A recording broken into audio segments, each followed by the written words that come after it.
Masih bersama kami dalam NTV Prime Dialog. Pemirsa, sekitar 2 minggu lalu Menlu Tiongkok Wang Yi berkunjung ke Jakarta dan sempat bertemu dengan mitranya yaitu Menlu Retno Marsudi. Saya masih ingat betul statement atau pernyataan Menlu kita terkait dengan posisi Indonesia atas Palestina seperti apa. Mari kita lihat kembali rekaman pernyataan dari Menlu Retno Marsudi berikut ini. Masalah Palestina, saya kira Indonesia merupakan salah satu negara yang terus konsisten untuk mendukung perjuangan bangsa Palestina. Di tengah situasi yang sangat mengkhawatirkan saat ini, dari sejak hari pertama, diplomasi kita terus bekerja. Kita terus melakukan komunikasi diplomatik dengan berbagai menteri luar negeri. Dengan pesan seperti yang saya sampaikan. 1. Menahan diri bagi pihak-pihak terkait. Yang kedua, deeskalasi, dan kita juga bicara termasuk dengan RRT untuk masing-masing menggunakan pengaruhnya agar tidak terjadi eskalasi, karena eskalasi tidak akan membawa manfaat bagi siapapun. Kita juga memiliki pandangan yang sama mengenai pentingnya gencatan senjata di Gaza dan penyelesaian masalah Palestina secara adil melalui two-state solution. Indonesia akan mendukung keanggotaan penuh Palestina di PBB. Stabilitas Timur Tengah tidak akan terwujud tanpa isu penyelesaian isu Palestina. Ya, sangat tegas ya dan jelas ya. Pak Dirjen, kalau tadi seperti yang Pak Reza kutip, kita manfaatkan misalnya kekuatan kita di kawasan melalui gerakan Asia Afrika atau ASEAN, mampukah itu kemudian kita artikulasi untuk menekan aksi-aksi Israel? Bagaimana Pak Dirjen? Ya Pak Jailani, mohon maaf suaranya bisa di unmute Pak. Indonesia untuk mendukung perjuangan rakyat Palestina sama sekali tidak dilakukan. Bahkan sebagaimana diketahui Indonesia telah melakukan banyak hal yang mungkin tidak bisa saya rinci satu persatu di sini. Dan Indonesia akan melakukan semua langkah dalam koridor diplomasi dan sesuai hukum internasional untuk mendorong kemerdekaan Palestina. Dan kita mengetahui bahwa hal ini merupakan tanggung jawab bersama, merupakan tanggung jawab kolektif. Dan selama ini Indonesia, tadi seperti dikatakan Bu Menlu, adalah merupakan salah satu dari sedikit negara yang paling konsisten dalam membela kepentingan Palestina. Untuk menggalang masyarakat internasional, tentunya kita akan menggunakan berbagai forum. Forum yang paling utama adalah OIC atau OKI, ataupun juga negara-negara non-blok. Yeah. Kita di OIC cukup aktif, bahkan Ibu Menteri Luar Negeri termasuk salah satu anggota utusan khusus OIC, karena OIC bersama-sama Liga Arab telah melakukan special session dan memutuskan untuk mengirim special envoy kepada beberapa key players, dan Menlu kita termasuk bagian dari itu, di mana misi kita yang kita lakukan adalah mengupayakan penghentian kekerasan di Gaza.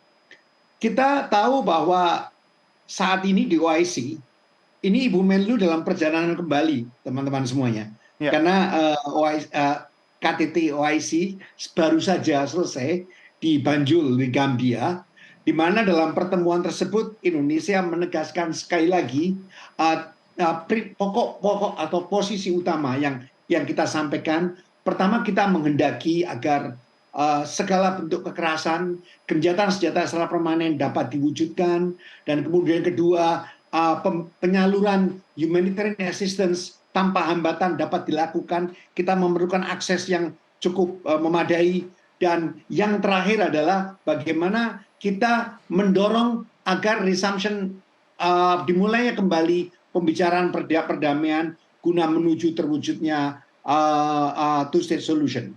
Dan yang paling menarik dalam pertemuan OIC kemarin ini adalah Indonesia akan selalu di garis depan untuk melaksanakan komitmen negara-negara OKI, di mana salah satu hasil yang paling menarik adalah OKI sepakat untuk menerapkan tekanan diplomatik, tekanan politik, dan hukum untuk menghentikan pendudukan ilegal Israel dan tindakan genosida yang terjadi.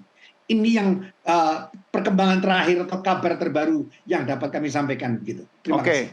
Baik. Kalau itu saya percaya Pak Dirjen ya, bahwa apalagi Kemlu selalu berada di garda depan ya dalam upaya untuk menyuarakan haknya Palestina dan warga Palestina. Tapi mungkin kalau dari perspektif Pak Reza sendiri, Pak Reza melihat untuk konkretnya apa ya menurut Pak Reza? Jadi yang bisa dianggap sebagai sebuah aksi nyata selain tentu lewat jalur diplomasi. Pak Reza, apa menurut Anda kira-kira? Komitmen Indonesia itu sudah jelas ya, dari 5 sampai sekarang. Bahkan beberapa tahun silam Ibu Menlu mengatakan dalam setiap helaan nafas Indonesia itu ada Palestina di sana. Itu betul sekali ya. Yang perlu kita kemukakan lebih lanjut, ini adalah pertama, koalisi moral yang sudah ada sekarang itu jangan padam. Misalnya hasil-hasil dari KTT Liga Arab, hasil dari KTT OKI, dan hasil KTT yang di Gambia sekarang itu hendaknya berwujud kepada action plan dari semua negara OKI dan GNB gitu. Jadi ada namanya misalnya job description, job specification dari negara-negara di dunia ini. Kemudian kita juga hendaknya terus membangun kerjasama dengan RRC dan Rusia. Karena mereka kebetulan saat ini sedang kompak-kompaknya di Dewan Keamanan PBB selalu mengkritisi Amerika Serikat. Dan tentunya juga ada hutang diplomatik kita ya.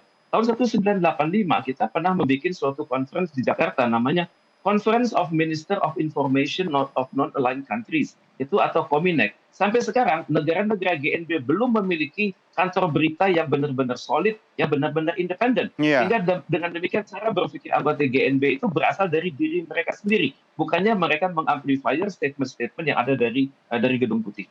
Oke.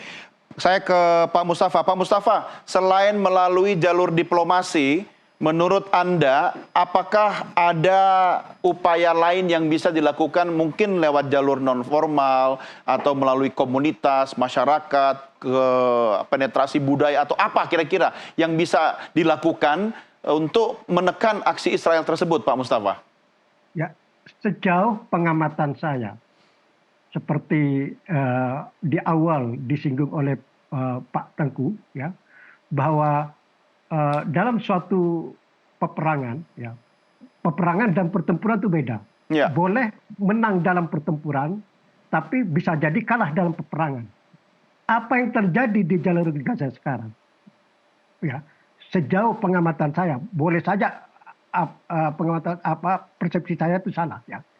Tapi sejauh pengamatan saya, Israel memang menang dalam pertempuran. Israel mampu meluluhlantahkan jalur Gaza, seperti yang disinggung oleh Pak Abdul Qadir tadi itu. Tapi belum tentu Israel memenangkan peperangan. Dan menurut saya, isyarat-isyaratnya, tanda-tandanya Israel itu akan kalah dalam peperangan. Kenapa ini? Karena suara two-state solution, berdirinya negara Palestina, ya, itu sudah sangat kuat, sangat kuat. Pertama, negara-negara Arab kaya seperti Arab Saudi, Uni Emirat, Qatar sudah diminta oleh Amerika untuk berandil membangun kembali jalur Gaza pasca perang. Tapi mereka menolak semua. Kami mau menyumbang atau mengucurkan dana untuk membangun kembali jalur Gaza kalau isu Palestina ini selesai. Kalau isu Palestina belum selesai, mereka tidak mau. Karena kalau belum selesai, seperti dikatakan Pak Abdul Qadir tadi, Bapak Abdul Qadir, ini akan terjadi perang lagi. Jadi yang apalagi gencatan senjatanya tidak permanen kan? Betul, itu yang pertama. Yang kedua, ini sudah ada semacam komitmen bahwa di akhir Mei akan ada beberapa negara Eropa akan mengakui negara Palestina, seperti Spanyol, Irlandia, Skotlandia dan Slovenia. Ada beberapa negara Eropa akan mengakui negara Palestina.